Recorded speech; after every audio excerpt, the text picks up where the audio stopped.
জীবনটাকে জীবনের মতো করে দেখা উচিত। কখনো কারোর জন্য থেমে থাকা বা কোনো কিছু আঘাত পেয়ে সেটাকে নষ্ট করে দেওয়া একদমই উচিত না।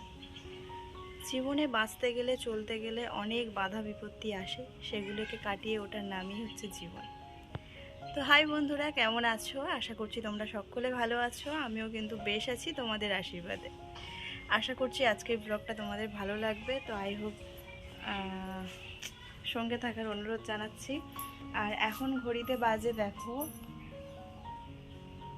উল্টোভাবে দেখাচ্ছে কারণ আমি ফ্রন্ট ক্যামেরা দিয়ে ভিডিও করছি, ওই জন্য এখন বাজে 10:40।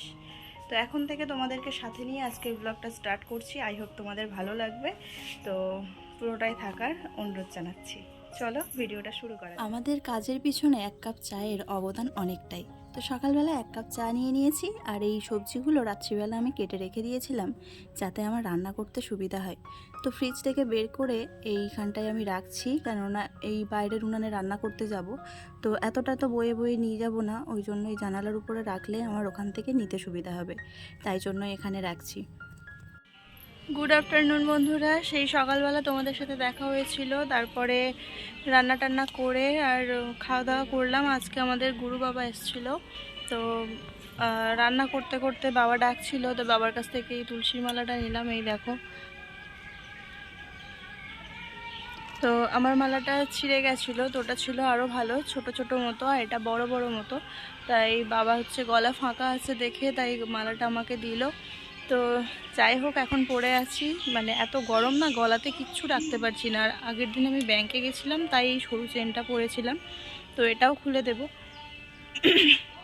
তো দেখি এই মালাটা এখন থাকবে, গলায় থাকবে। এটা বেশ নরম মতো, ভালোই লাগছে, আর একটু বড় হয়ে গেছে, বাট কিছু মানে তাতে কিছু যায় আসে না। তো সনাতন ধর্মে যেহেতু বাস করছি, আর সনাতন ধর্মের মূল সেইভাবে তো কিছুই করতে পারি না। যাই হোক, তুলসী মালাটা নিয়ে রাখি, এতে অনেক উপকার আছে। আর অনেকেই হয়তো কমেন্ট করবে যে হ্যাঁ, মাছ মাংস খাচ্ছ তাও তুলসী মালা পরে আছো।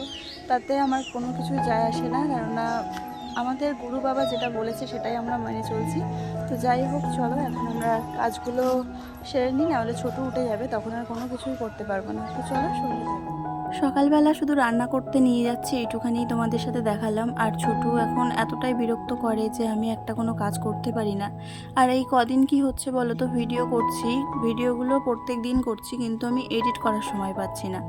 মানে এডিট করতে যে আমার 1 ঘন্টা সময় লাগে বা 1.5 ঘন্টা লাগে, যারা এডিট করো তারা তো বোঝোই। আর আমরা সবে নতুন নতুন ক্রিয়েটার, আমাদের তো সময় আরও বেশিই লাগবে। তো এডিট করার সেই সময়টুকুই আমি পাচ্ছি না যে এডিট করব। তো এই ভিডিওটা আমি কালকে এডিট করেছি, আর আজকে আমি ভয়েস দিচ্ছি। আর যে সময় আমি ভিডিওটা আপলোড দেবো ভাবছি, সেই সময়ে তো দিতেই পারছি না, মানে সময়টা আমি কোনোভাবেই মেনটেন করতে পারছি না। তো তোমরা আমার পাশে থেকো, আমাকে সাপোর্ট করো। আশা করছি যেটা অসুবিধা হচ্ছে সেটাও ঠিক হয়ে যাবে। তো জামা কাপড়গুলো তুলে নিলাম, মানে তুলে রেখেছিলাম, তারপরে ঝাঁট দিলাম, কেননা বালি মাটি, আর ঝাঁট দিলে না মানে সেই বালির ধুলোগুলো জামা কাপড়ে ভর্তি হয়ে যাবে, ওই জন্য তুলে এক জায়গায় রেখে দিলাম, দিয়ে উঠোনটা ঝাঁট দিয়ে নিলাম। আর যেহেতু এই 2-4 দিন ধরে বৃষ্টি হয়েছিল, তাই জন্য উঠোনটা একটু ভিজে ভিজে আছে। তো আমি এইভাবেই জামা কাপড়গুলো ছোট ছোট ভাঁজ করে এই নিচেরটাতে ছোটদের মানে 2 ছেলের জামা কাপড়, বেড কভার এইসব রাখি, আর উপরেরটাতে আমাদের জামা কাপড়গুলো রাখি। তো ছোটু আর অয়ন ঘুমাচ্ছিল, তাই আস্তে আস্তে করে ঘরের কাজগুলো সারছিলাম। আর মুরগিগুলো ডাকছিল বলে তাই কিছুটা চাল নিয়ে এসে ওদেরকে খেতে দিয়ে দিলাম। এইরকম খেতে দিতে খুব ভালো লাগে, আর খেতে দেওয়ার পরে যখন দেখি এরকম মুরগি এসে খাচ্ছে, তখন তো আরও ভালো লাগে। কিন্তু মাথাটা গরম হয় কখন বলো তো, যখন ঘরে এসে পটি করে দেয়, সেই সময় ভীষণ রাগ ধরে যায়। আর যাই হোক, চলো ওদিকে মুরগি খেতে দিলাম, আর এদিকে কটা জলের বোতল ছিল, এগুলোকে ভরে রেখে দিচ্ছি। ওই আগের দিন বললাম না যে ভাত খাওয়ার সময় যদি বোতল ভরা না থাকে তখন যেন একটা বোরিং ফিল হয়, তাই এটাকে সমস্ত কাজের মধ্যে আমি নিয়ে নিয়েছি, যে সমস্ত কাজের সাথে বোতলগুলোও ভরে এক জায়গায় শিফট করে দেব। আর যেহেতু আমার এখানটায় রান্নার জায়গাটায় জায়গা কম, ওই জন্য এই গ্যাস আর পাথরের মাঝখানে অল্প একটুখানি জায়গা বেঁচেছিল, তো বোতলগুলো আমি ভরে ওই জায়গাতেই সেট আপ করে রাখি। আর অল্প জায়গার মধ্যে আমার বোতলগুলো মানে জায়গা ধরে গেছে, আর যে বোতলগুলো বাড়তি ছিল সেগুলো ফ্রিজে রেখে দিয়েছি। আর কিছু আম ছিল পাকা পাকা, সেই আমগুলো পাথরের উপর তুলে আর এখন আমি বারান্দাটা ঝাড় দিয়ে নিচ্ছি। মানে ঘর বারান্দা আমার সবই ঝাড় দেওয়া হয়ে গেছে, শুধু এইটুখানেই ঝাড় দিতে হবে। তো ঝাড় দেওয়ার পরে চলে এসেছি এই গাছগুলোকে একটু জল দিতে।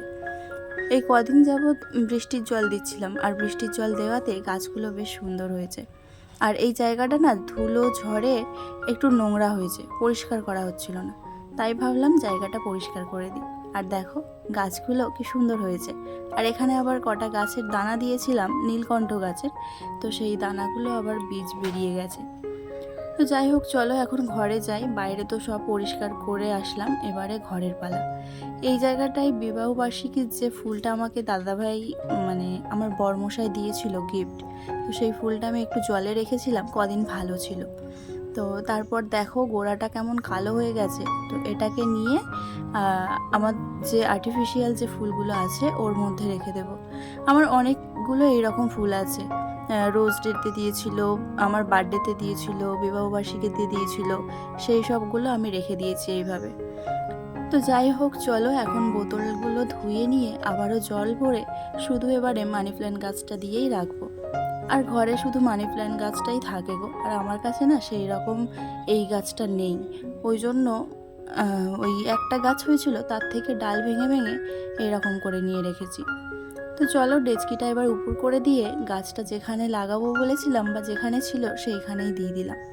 আর আমার কিন্তু ঘর বাড়ি গোছানো হয়ে গেছে, আর এই টেবিলটার উপরে আমি যত গোছাই তত অগোছালো হয়ে যায়, ওই জন্য আমি সেইভাবে গোছাই না।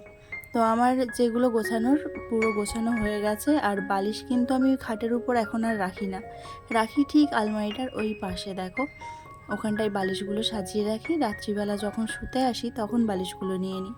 আর আমার রান্নার জায়গাটাও কিন্তু গোছানো হয়ে গেছে, একটুখানি জায়গার মধ্যে এইভাবেই আমি সব কিছু গুছিয়ে রাখি। তো তোমাদের কেমন লেগেছে অবশ্যই কমেন্টে জানাবে। আর যদি এখনও আমার চ্যানেলটা সাবস্ক্রাইব করোনি কিন্তু আমার ভিডিও দেখতে ভালো লাগে, তাহলে প্লিজ চ্যানেলটা সাবস্ক্রাইব করে আমার পাশে থেকো। আর যারা অলরেডি আমার চ্যানেলটাকে সাবস্ক্রাইব করে নিয়েছো তাদেরকে বলবো অসংখ্য ধন্যবাদ আমার পাশে থাকার জন্য। তো এইভাবে আমাকে সাপোর্ট করো, পাশে থেকো। আর এদিকে কি হয়েছে দেখো, আমি নূপুর পরেছিলাম, তো সেই নূপুরটা খুলে ছোটুকে পরিয়ে দিতে হবে, আমার পায়ের থেকে খুলে নিচ্ছে, তাই ওকে পরিয়ে দিয়েছি। ও নিয়ে ওই ঝুমঝুমিগুলো আছে না ওইগুলো বাজাচ্ছে, আবার উঠে নাচছে, মানে ওর ভালো লাগছে এটা করতে।